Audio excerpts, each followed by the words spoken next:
Hi friends, welcome to VH vlogs. నేను మా daddy birthday కోసం చెప్పి కేక్ నేనే ప్రిపేర్ చేద్దామని డిసైడ్ అయిపోయాను. ఇదే ఫస్ట్ టైం నేను కేక్ ప్రిపేర్ చేయడం. అది ఓరియో బిస్కెట్ కేక్ అనమాట. ఇలా వచ్చింది. టేస్ట్ అయితే బాగానే ఉంది కానీ పర్వాలేదు, బెటర్గా నచ్చింది. ఓరియో కేక్ కోసం నేను ఒక 30 బిస్కెట్స్ తీసుకున్నాను. ఆ 30 బిస్కెట్స్లో నుంచి నేను క్రీమ్ని సపరేట్ చేశాను అనమాట. ముందుగా స్టవ్ ఆన్ చేసి ఇలాంటి మందపాటి గిన్నె ఒకటి పెట్టుకున్నాను. దాంట్లో ఒక స్టాండ్ పెట్టి స్టవ్ని మీడియం ఫ్లేమ్లో పెట్టి ఒక 15 మినిట్స్ ప్రీ హీట్ చేశాను. ఇది ప్రీ హీట్ అయ్యేలోపు మనం ప్రిపేర్ చేసుకుని ఇలా ఓరియో కేక్స్లో నుంచి క్రీమ్ని పక్కకు చేసినాను. ఇలా మొత్తం బిస్కెట్స్లో నుంచి క్రీమ్ని అంతా సపరేట్ చేసుకున్నాను. తర్వాత ఒక మిక్సింగ్ బౌల్ తీసుకుని ఈ ఓరియో పీసెస్గా చేసి మిక్సీలో వేసుకుని మెత్తగా గ్రైండ్ అయ్యేలాగా పొడి చేసుకున్నాను అనమాట. ఎక్కడ బిస్కెట్ ముక్కలు లేకుండా మెత్తగా ఇలా గ్రైండ్ చేసుకోవాలి. ఇలా గ్రైండ్ చేసుకున్నాను. ఇలాంటి ఒక బౌల్ తీసుకుని అందులోకి ఈ పొడిని మొత్తం ట్రాన్స్ఫర్ చేసుకున్నాను. ఇందులోనే ఇప్పుడు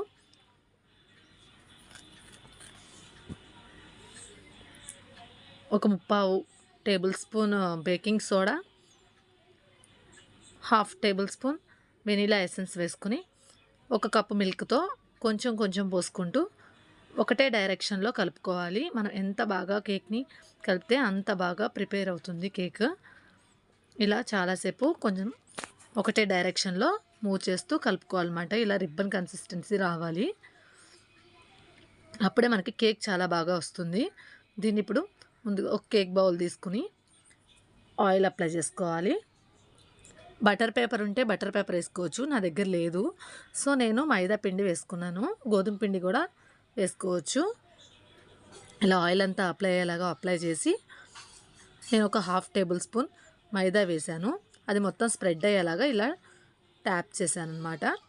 అలా మొత్తం స్ప్రెడ్ అయిన తర్వాత మనం ప్రిపేర్ చేసుకున్న దాన్ని ఇందులో పోసేసుకోవాలి.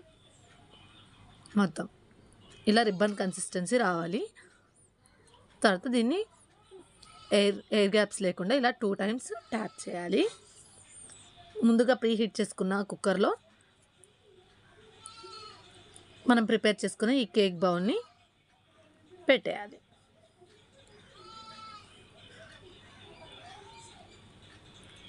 ఇలా పెట్టేసిన తర్వాత ఆవిరి బయటికి వెళ్ళకుండా మనం మూత పెట్టి కవర్ చేసేసేయాలి. ఇలా మూత పెట్టి గట్టిగా కవర్ చేయాలి. ఇలా 25 to 35 మినిట్స్ కేక్ని బేక్ చేయాలి.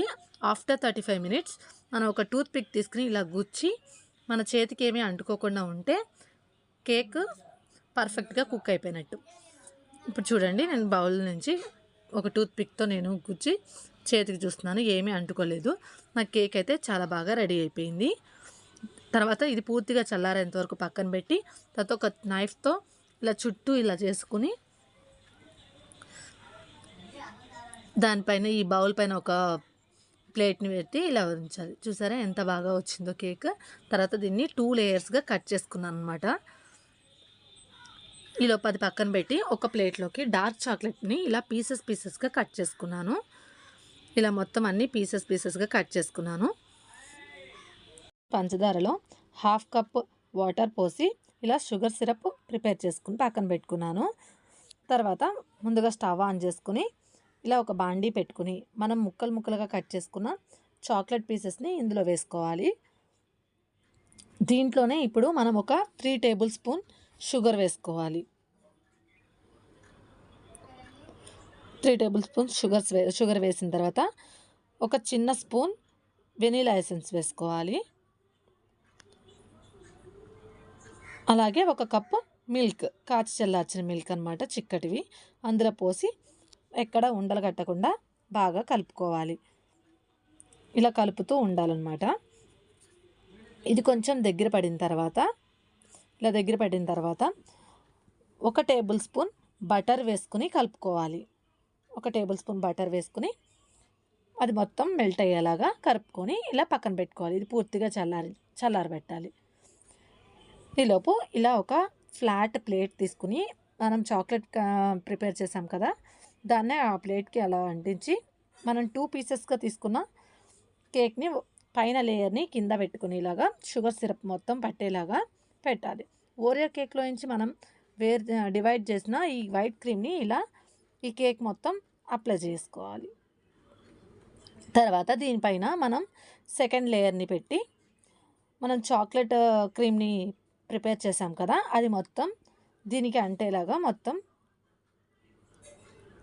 పూసుకోవాలి. దీనిపైన కూడా షుగర్ సిరప్ వేయాలి. ఇలా షుగర్ సిరప్ మొత్తం వేసిన తర్వాత మనం చాక్లెట్ క్రీమ్ని మొత్తం దీనికి అంటేలాగా పూసుకోవాలి. మొత్తం నీట్గా మొత్తం ఎక్కడ గ్యాప్స్ లేకుండా మొత్తం అంటేలాగా ఇలా అప్లై చేసుకోవాలన్నమాట. ఇలా అప్లై చేసిన దాన్ని ఒక 10 మినిట్స్ ఫ్రిడ్జ్లో పెట్టిన తర్వాత బయటకు తీసి ఇలా చిన్న చిన్న ఫ్లవర్స్గా వేద్దామని ట్రై చేశాను. బట్ నాకు అంత క్లియర్గా రాలేదు. బట్ ట్రై అయితే చేశాను. ఇది ఓరియో బిస్కెట్ కేక్ కాబట్టి అట్లా ఫ్లవర్స్ లాగా పెట్టిన దాని మీద ఇలా ఓరియో బిస్కెట్ని 4 పీసెస్గా కట్ చేసి అలా డెకరేట్ చేశాను. తర్వాత ఈ ఓరియో బిస్కెట్స్ మధ్యలో చెర్రీస్ని పెట్టాను. ఇలా డెకరేషన్ చేశాను అనమాట. మొత్తం అటు అటు ఇటు చుట్టూతా ఓరియో బిస్కెట్స్ మధ్యలో చెర్రీస్ పెట్టి డెకరేట్ చేశాను. ఇది నేను బయట అయినా కేక్ కొనొచ్చు కానీ నా చేతులతో చేద్దామని ఈసారి మా డాడీ బర్త్డేకి ఇలా ట్రై చేశాను ఫ్రెండ్స్. ఎలా వచ్చిందో చెప్పండి. నేనైతే ఇలా ప్రిపేర్ చేశాను. ఫస్ట్ టైం కాబట్టి పర్వాలేదు, బాగానే వచ్చింది. ఈ వీడియో కనుక మీకు నచ్చినట్లయితే ప్లీజ్ లైక్ చేయండి. Thanks for watching.